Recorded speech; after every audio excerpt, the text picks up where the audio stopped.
In this video we're going to have a look at the arrange feature.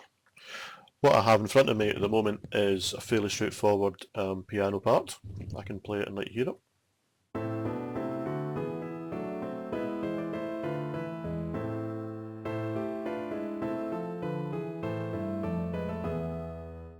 Fairly straightforward. Now what I want to do is to very quickly and easily make a string quartet out of this. Now what I could I suppose do is start and copy each part down. I can copy and paste, that's fairly quick, but there's a quicker way and it's using the arrange feature. Now the way it works is as follows.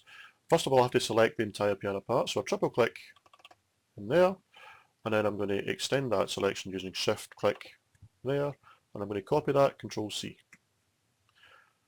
I'm going to tell Sibelius where I want to arrange it into, so I want to arrange it into the four string parts.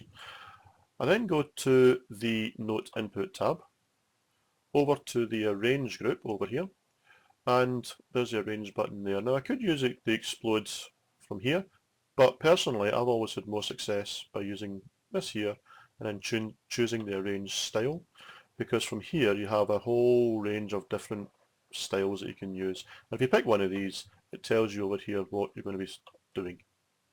But for this particular example, we're just going to use Explode up at the top, click OK, job done. It's as simple and straightforward as that.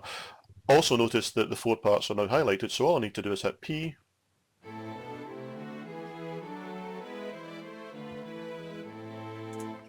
and they'll play it for me. Fantastically powerful wee feature.